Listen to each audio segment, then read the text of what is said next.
Bonjour à toutes et à tous et bienvenue dans cette nouvelle vidéo consacrée à la suite du chapitre 3, le cours de la reproduction chez l'homme.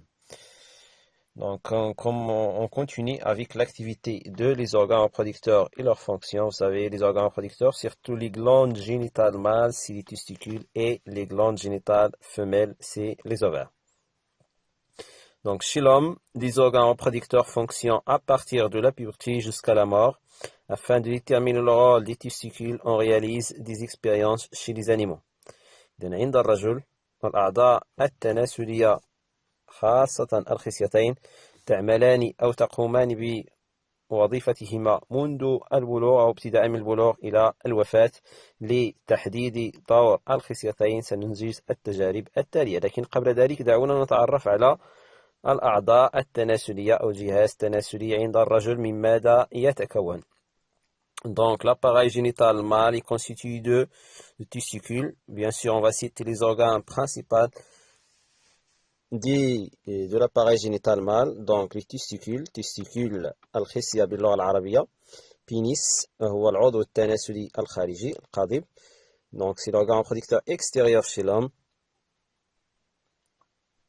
canal différent القناة القاذفة باللغة العربية. vésicule séminale الحويصلة المنوية.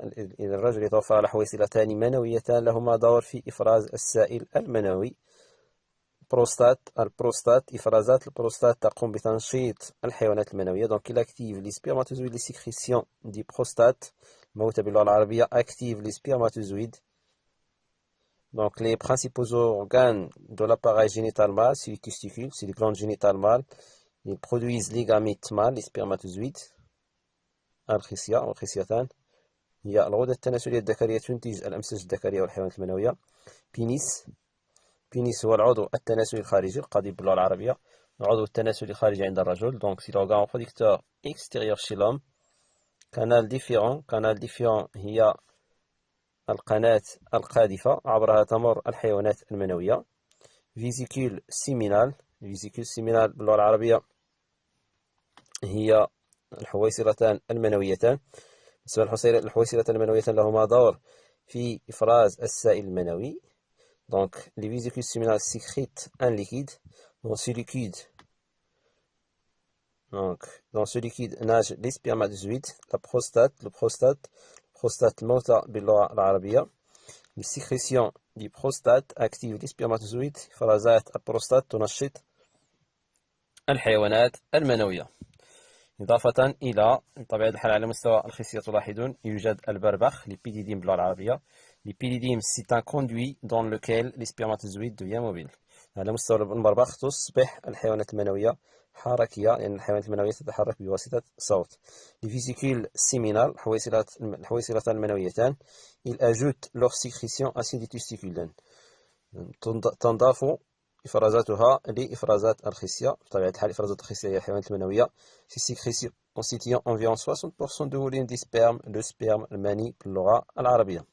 prostate c'est la sécrétion de la prostate active les spermatozoïdes. كما قلنا إفرازات الموتى أو البروستات تنشط الحيوانات المنوية. على الجانب هناك كذلك رسم تخطيطي مقطع طولي للخصية. C'est une coupe longitudinale des testicules. Le testicule est constitué surtout des types séminifères. Ce type séminifère, donc ils évacuent leur sécrétion au niveau du canal différent. إذا تكون الخصية أساسا من الأنابيب المنوية على مستوى تنتج الحيوانات المنوية. بطبيعة الحال هذه الحيوانات المنوية تنتقل إلى القناة القاذفة. نمر الآن إلى تجارب لتحديد دور الخصية. Donc pour déterminer le rôle du testicule, on réalise les expériences suivantes. D'abord, on a une expérience témoin. Donc, on prend une souris normale, bien sûr, souris mâle. Donc, on observe la production des gamètes, développement des organes sexuels. نلاحظ أن بالنسبة للتجربة الشاهدة نأخذ فأرا عاديا بالغا، إذا فأر بالغ، نلاحظ أنه ينتج الأمساج الذكرية الحيوانات المنوية. ونلاحظ كذلك نمو الأعضاء التناسلية بطبيعة الحال والصفات الجنسية الثانوية. كتجربة أولى Donc pour la première expérience, donc l'ablation des testicules chez la souris adulte, نقوم باستئصال بإزالة, donc c'est l'enlèvement des testicules, ablation c'est-à-dire enlèvement des testicules. استئصال الخصيتين عند فأر بالغ أي إزالة الخصيتين عند فأر بالغ. إلى ماذا يؤدي؟ donc يؤدي إلى العقم, la stérilité, l'atrophie des organes sexuels, ضمور أو تراجع الأعضاء التناسلية. Donc l'enlèvement des testicules a comme résultat la stérilité, العقم, l'atrophie des organes sexuels, ou les caractères sexuels secondaires exactement, تراجع وضمور الصفات الجنسية الثانوية والأعضاء التناسلية. ماذا يمكن أن نستنتج من هذه التجربة؟ Que peut-on conclure? Donc on déduit que le rôle des testicules, c'est la production des gamètes mâles, c'est-à-dire les spermatozoïdes, ou c'est l'apparition, donc ils sont responsables de l'apparition et le maintien des organes sexuels et surtout des caractères sexuels secondaires. إذن ما هو دور الخصيتين؟ يؤدي استئصال الخصيتين إلى حدوث العقم وضمور تراجع الأعضاء التناسلية والصفات الجنسية الثانوية. من هنا يمكن أن نستنتج أن الخصيتين تنتجان الأمشاج الذكرية أو الحيوانات المنوية، ولها دور في ظهور وبقاء الصفات الجنسية الأولية الثانوية ونمو الصفات الجنسية الأولية. La deuxième expérience, إذا كيف تحافظ وكيف تساهم الخصيتين في ظهور الصفات الجنسية الثانوية؟ لمعرفة ذلك سنقوم بالتجربة الثانية. La deuxième expérience, l'injection de l'extrait des testicules à une souris adulte après l'enlèvement, après l'ablation des testicules. بماذا نقوم بحقن فأر بالغ مستأصل، يعني سبق وأن أزيلت خصيته.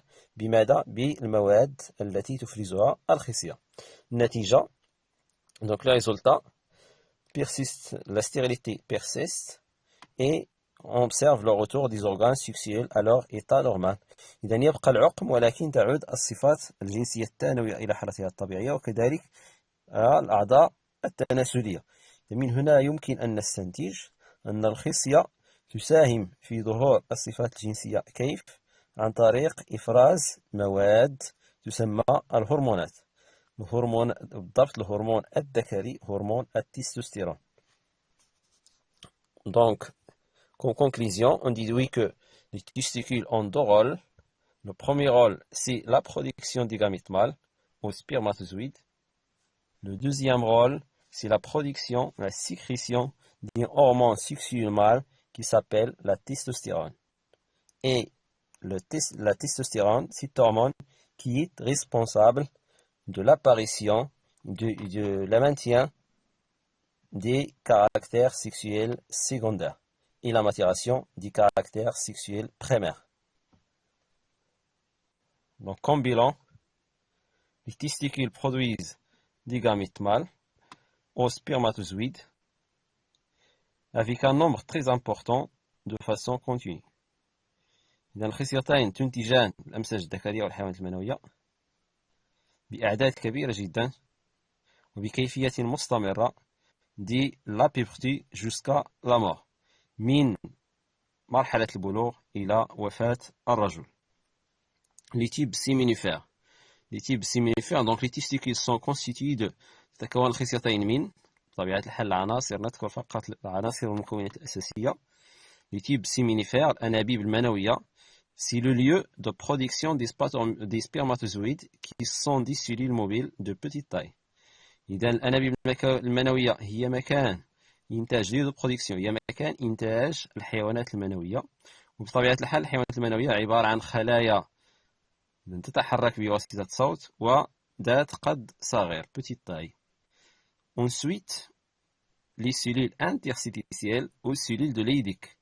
خلايا البيفرجية ou خلايا Leydig qui produisent l'hormone de testostérone qui est responsable de l'apparition des caractères sexuels secondaires et de la maturation des organes sexuels. إذا كذلك خلايا البيفرجية هي المسؤولة كما قلنا عن ظهور وبقاء الصفات الجنسية الثانوية، responsable de l'apparition et du maintien des caractères sexuels secondaires et la maturation des organes sexuels ونضج الأعضاء التناسلية أو الصفات الجنسية الأولية. Les spermatozoïdes sont formés dans la paroi du type séminifère. Ils acquièrent leur mobilité au niveau de l'épididyme. Ils passent ensuite dans les canaux différents et se mélangent avec un liquide sécrété par les vésicules séminales et la prostate pour constituer le sperme.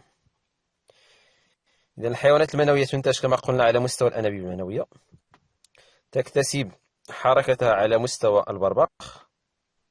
تختلط بإفرازات الحويصلات المنوية يعني السائل المنوي وبإفرازات الموتى أو البروستات ويشكل كل هذا ما يسمى بالمني le sperme en français.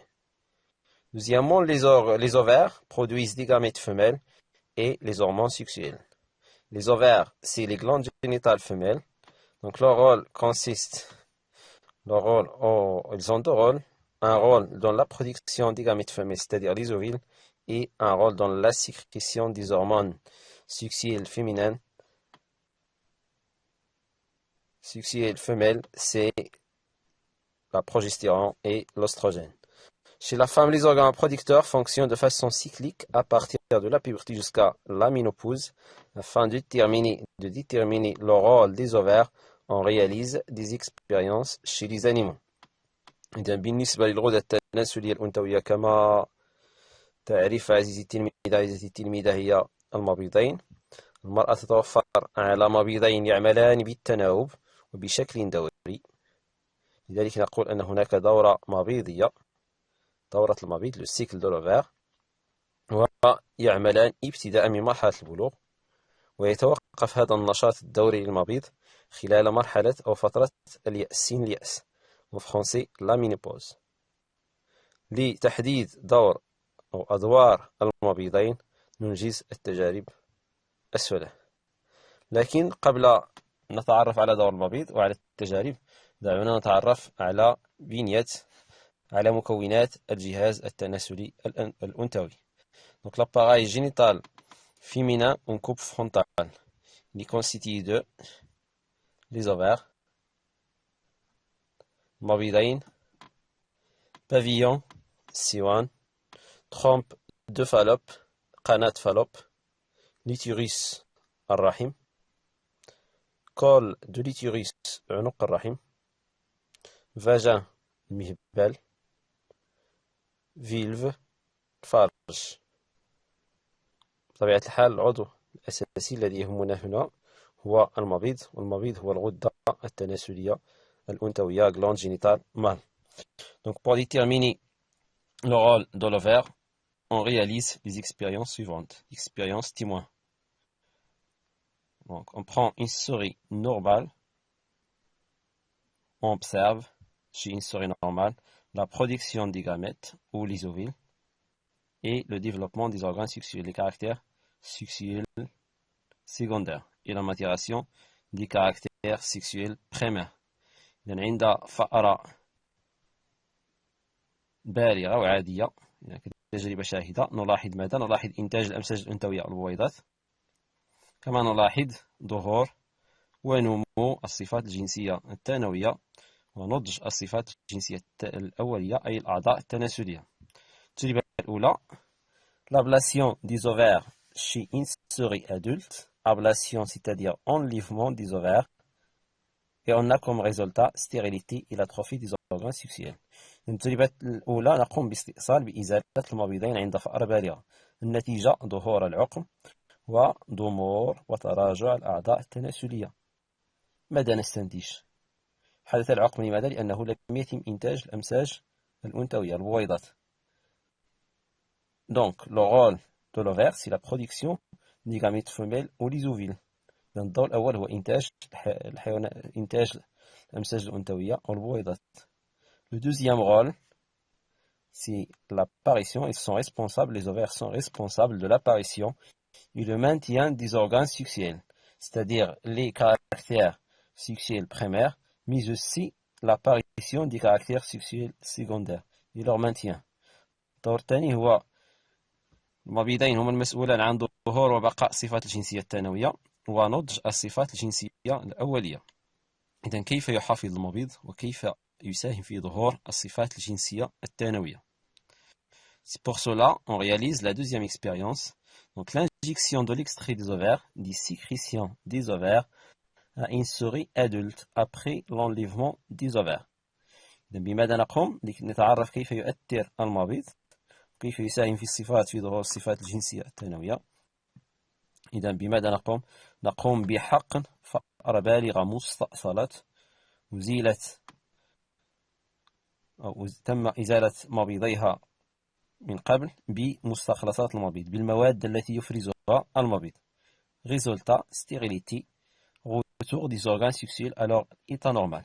Donc il n'y a pas de production de gamètes, mais les organes sexuels retournent à leur état normal. Donc on conclut que les ovaires sécrètent, produisent des hormones sexuelles femelles qui s'appellent la progestérone et l'oestrogène, c'est eux qui sont responsables de l'apparition et le maintien des caractères sexuels secondaires et la maturation des caractères sexuels primaires. Dans المبيضان يفرزان الهرمونات الأنثوية وهرموني الأستروجين والجسفرون هما المسؤولان عن ظهور وبقاء الصفات الجنسية الثانوية ونضج الصفات الجنسية الأولية والأعضاء التناسلية. Donc comme bilan, كحصيلة, les ovaires produisent des gamètes femelles ou ovules d'une façon cyclique à partir de la puberté jusqu'à la ménopause. ينتج المبيضين أمشاج الأنثوية والبويضات بشكل دوري. المبيضين يعملان بالتناوب وبشكل دوري انطلاقا من البلوغ إلى سن اليأس. Les ovaires produisent des hormones sexuelles, oestrogène et progestérone, responsables de l'apparition des caractères sexuels secondaires et la maturation des organes sexuels. المبيضان يفرزان كذلك هرموني الأستروجين والجسفرون المسؤولان عن ظهور وبقاء الصفات الجنسية الثانوية ونضج الصفات الجنسية الأولية. Le suivant, comparaison des spermatozoïdes avec les ovules. يعني نقارن الآن الأمشاج الذكرية بالأمشاج الأنثوية أي الحيوانات المنوية بالبويضات. Dans le sperme, les spermatozoïdes aux gamètes mâles sont des cellules mobiles grâce à un flagelle permettant le mouvement dans du liquide spermatique. Donc les spermatozoïdes, la première différence, les spermatozoïdes sont mobiles grâce à une flagelle qui possède un flagelle dans le liquide spermatique, alors que les ovules sont des cellules immobiles de grande taille immobiles. إذا الاختلاف الأول بين الحيوان المنوي والبويضة، الحيوان المنوي الحيوانات المنوية عبارة عن خلايا دقيقة صغيرة القد وتتحرك بواسطة صوت، بينما البويضة هي عبارة عن خلايا كبيرة القد وثابتة لا تتحرك. نتعرف الآن على بنية الحيوان المنوي. Donc, le spermatozoïde est constitué de trois parties. La tête, la pièce intermédiaire et flagelle. La tête يعني الرأس، تكون الحيوان المنوي من الرأس. pièce intermédiaire من القطعة الوسطية. فلاجيل صوت. نحدد دور كل واحد منهما. بالنسبة للرأس خاصة النواة لونويو تحتوي على الخبر الوراثي. Le programme génétique des spermatozoïdes. C'est ici où existent les caractères héréditaires. La pièce intermédiaire, c'est le central énergétique des spermatozoïdes. بالنسبة للقطعة الوسطية لها دور في إنتاج الطاقة التي يحتاجها الحيوان المنوي خاصة في الحركة. Flagelle intervient dans la mobilité des spermatozoïdes. بالنسبة للصوت يتدخل في حركية الحيوان المنوي.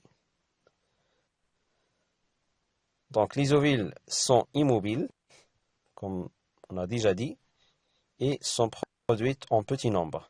البويضات هي خلايا ثابتة لا تتحرك وتنتج بكميات أو بأعداد قليلة un ovule par cycle menstruel. إذا بويضة واحدة يتم إنتاجها خلال كل دورة جنسية. Et sont de grande taille وهي كبيرة القد et riche en réserve وغنية بالمدخرات. Leur trajet.